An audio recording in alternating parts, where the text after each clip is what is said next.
Is the Lore of Death any good in patch 6.0.5?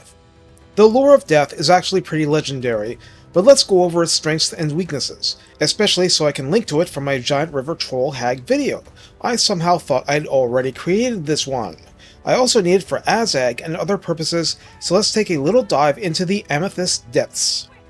The passive, Life Leeching, gives you 0.1 extra winds of magic for your reserve each second for 25 seconds after casting a spell. Death spells tend to be expensive, and this helps a bit. It's not spectacular, but it's quietly helping.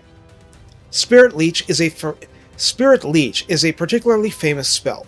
It's 8 winds of magic default, single enemy, 13-second duration, 32-second cooldown, 100-meter range, and in current era, damage is a range, in this case 33 to 67, rather than a chance to do damage, and a chance to whiff per damage tick. You shouldn't even consider using this on anything that isn't a single entity, or a very low model count multi-entity unit at absolute worst. The upgraded version costs 11 wins, comes with the miscast chance, and boosts range to 300 meters. Baiting this out from the AI is a bit like wasting artillery ammunition. And so I want you to remember this, there is no extra damage for overcasting, you're just tripling the range. Aspect of the Dread Knight in the current era not only applies +8 leadership and causes fear and causes terror to a friendly unit in 200 meter range for 16 seconds, 29-second cooldown. For a paltry 4 wins, it also provides magical attack, shredding physical resistance.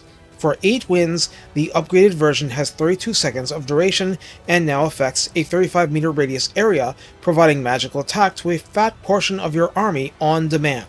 This is incredibly important for a lot of the factions that have access to the lore.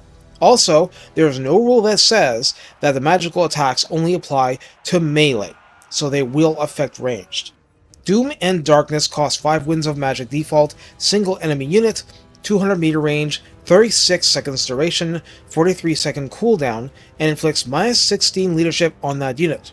Since this is not a fear or terror effect, you can use this on enemies immune to fear and terror. I will admit straight up I am bad at using this spell effectively because my Total War Warhammer 2 experience was that higher difficulty levels left enemies at such high morale it was pointless to try. For 10 wins, the upgraded version affects all enemies in a 35 meter radius from where you point and click, placing the -16 leadership on them, no friendly fire. That's very interesting. Soul Blight is an efficient area of effect hex, 8 wins default, 200 meter range, 35 meter radius, 20 seconds duration, 45 seconds cooldown, and for those 20 seconds, enemies caught in it are -25% to melee damage, both base and armor piercing, and -30 to their armor, which absolutely does stack with other sources of armor depletion such as armor sundering. Only units that are ethereal do all their damage armor piercing. Everyone else has at least some base damage, so nearly all units can benefit from this to a certain extent. The more garbage the unit, the more it benefits from -30 armor to the enemy, unless the enemy has no armor to begin with, or next to none, such as Skaven Slaves, Flagellants, and Daemonettes. The upgraded version for a less efficient 14 wins jacks the duration up to 40 seconds. The Fate of bjuna has no overcast version but has 22 wins default, and for all that, only affects one unit, 100 meter range, 18 seconds duration, 52 seconds cooldown. The damage is listed as 125 to 250 damage during that time. It is intended against units with a minimum of 25 entities required. It is intended against units with a minimum of 25 entities, and that's required to actually inflict that level of damage. This is your I hate this elite unit and want it to die spell.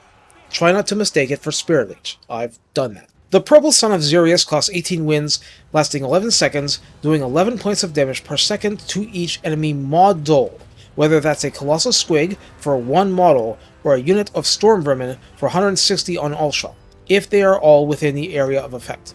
The radius is 12 meters. The Vortex moves at 2 meters per second, which is a big improvement, as in a smaller number compared to the past, rendering it far more controllable and consistent. Range is 150 meters, cooldown is 54 seconds, 63% of the damage is armor piercing, so it's actually very decent at doing its damage through armor.